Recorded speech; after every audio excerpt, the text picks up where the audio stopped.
to Talking Tunes. Talking with Louie and Ranger Bob on the Talking Tunes crew. Great talking to you. Really big hearing from you and hearing your perspective on the other side of radio, because I was talking to my wife and she said, well, how often did you actually hang out with Lou? And I said, not hardly at all. I mean, my interaction with him was going to his box and putting, production in there. And I said that was about it. That's what I've found more interesting when Oscar brought us all back together. You were gone most.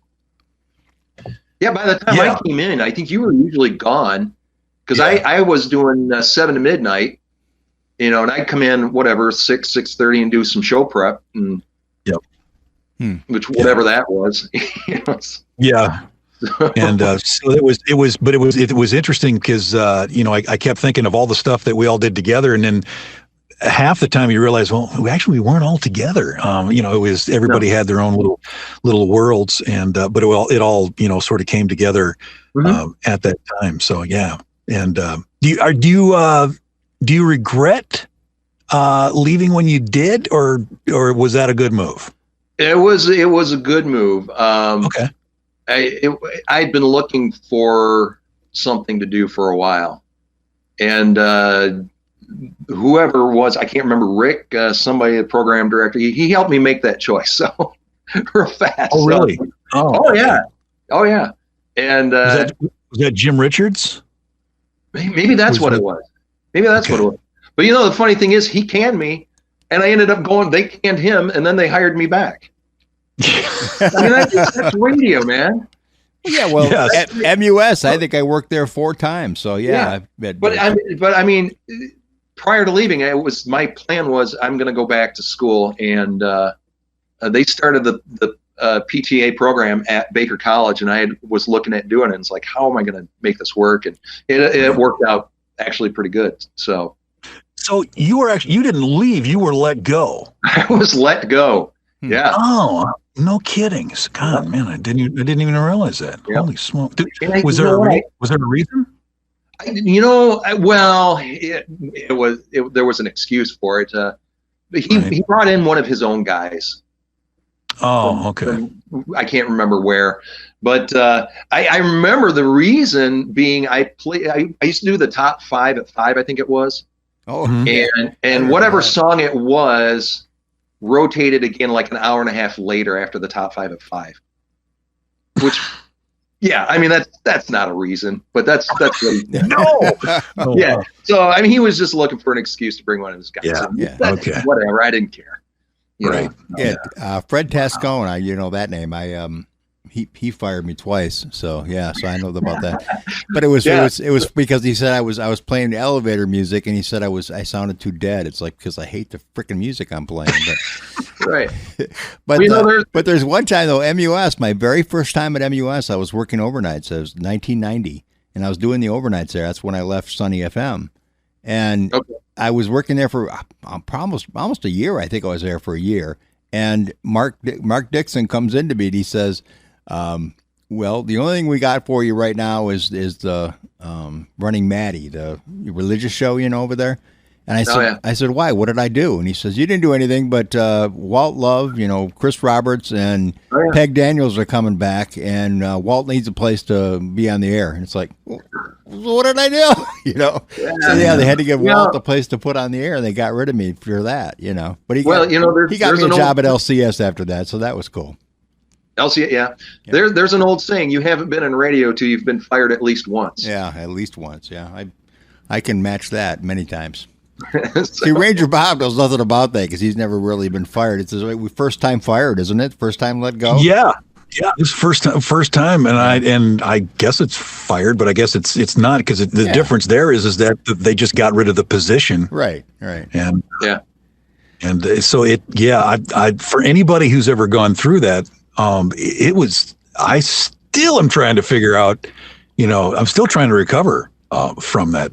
That was something I had never experienced, and tried really hard so that I didn't have that experience. But I really wish maybe I had that experience earlier on, because it would have made this transitional period a little bit better. Yeah. Well, like I was saying earlier, radio has changed so much from that time I mean, you look at like iHeart, all the folks that just lost their jobs recently, you know. And like you said, it's corporate. It's just corporate business now. That's Ranger Bob. Mm-hmm. Yeah. Oh, Dave Savage down in Georgia.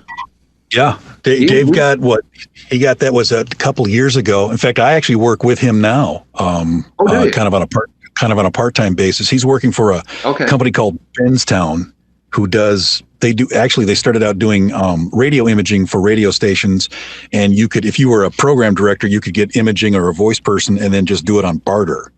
And now they've got a commercial division where now they're offering up commercial production for radio stations on a barter basis. And Dave actually oversees, I think he oversees the East Coast or the east side of the country, and there's a West Coast prod guy, and then they have kind of these really super talented people below them, and we just sit around in our own, our little boxes here at our houses and just produce commercials all day long. So, I love Dave, but I think back to when he was doing overnights at Sunny FM, and I would never have imagined he would have made something of himself. It's funny. At one point, he was. Don't get me wrong. Yeah. He was the senior vice president of iHeart. Had this thing called, it was Creative Services Group, and what they were is they were like the top echelon inside iHeart for making commercials. So if you were a salesperson that had a really big client and you wanted, the top notch commercial, he was actually the vice president of that division, and he actually did a really, really, really good job. I just like you said, I was the same way because I actually worked with him a couple times. In the meantime, he did production with. He was a big goofball stoner type. Still is, still kind of is, but he makes it work, and he's easy to work with, and but he went through. There's a funny story, when we talk about being fired. He actually went from, I think when he was at Sunny, he went back over to Lansing to work. He was like the morning show producer. And after doing that for a couple of years, he thought, hey, I'm going to be a morning man too. So he went up and got a job somewhere. I don't know where it was. I don't know if it was Gaylord or what it was. He got a morning gig, and he hadn't even found an apartment yet. And they fired him 2 weeks after he got there. Oh, man. So, and then I've got a friend who used to work, here in Muskegon, and this was when, let's see, I think it's 105.3 was kind of a CHR dance thing, and they had a studio actually in Muskegon, and he was working with this group for about 3 weeks, and then one day they're on the air and they go to hit the legal ID at noon, and all of a sudden they hit the legal ID, and then all of a sudden there's just this static, and they're standing there wondering like, what the hell happened? And then maybe 5 minutes later, this kind of like AC music kind of comes out. Whoever owned the radio station had not gotten paid by these people, and they just decided to go out to the transmitter site and turn the SDL dish back to the original studio. And so my friend was at a radio station now that wasn't even a radio station anymore. They had all the equipment, they just couldn't get a signal out, and so he lost his job. Just because they didn't pay. So it's weird. And I lived through the old iHeart thing as they got smaller and smaller and smaller and smaller. And of course, every week now there's more announcements of people getting blown out and what they're doing to the industry and what they're having to do, with everybody got in trouble with, debt and trying to make it buttload of money, they overspent for stations and all of that. But it like you said, I don't think there'll ever be a time like back in that, the late 80s, early 90s. No. And I had a good time afterwards, when I came down to Cincinnati. It was great right up until 2010. Everything kind of swung back into my wheelhouse, where you could do voice tracking and still do commercial production, and they had remotes and appearances, and you could make a stupid amount of money. But then that went away at about 2010, and it's been just a weird ride since then. I wish I had gone out and actually had some other skill, because now trying to find a job is really weird, because I can teach you how to do French fries. I don't have any skills that are marketable per se in a job, except for I think I could probably drive a truck or work at Amazon, and that's about it. And well, that's what Mark Dixon did. Maybe that, you did the right thing. Yeah, Mark Dixon did that though. He's driving cars for I think Boyd Earl, isn't it? Really? Yeah. he mentioned that he was going to do that. I don't know. Yeah.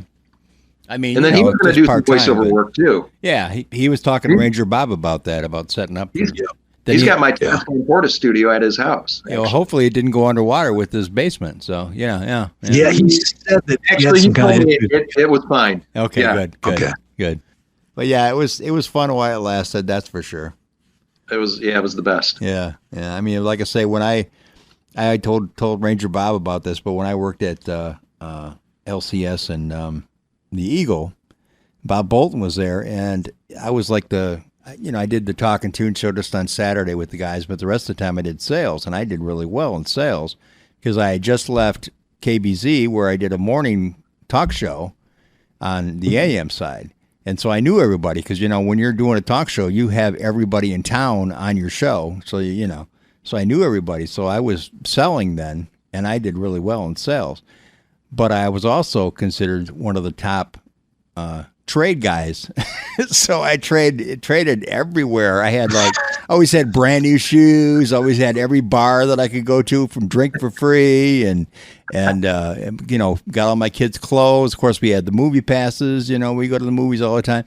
But it was, anyway, so when I left there and went to WGBU as program director, it was like, okay, they're giving me $3,000 more a year, but I'm losing like $15,000 in trade, where you go. Yep. So, anyways, but yeah, it was fun while it lasted, anyway. So, yep. All right, man. Well, great to talk to you, man. Oh, it's awesome talking to you, man. TAL because we like you. KTU, you are special. NES. S is for see you next week. Alright, that's alright now, Mama. Any way you wanna do. That's alright now, Mama. Any way you wanna do. Alright.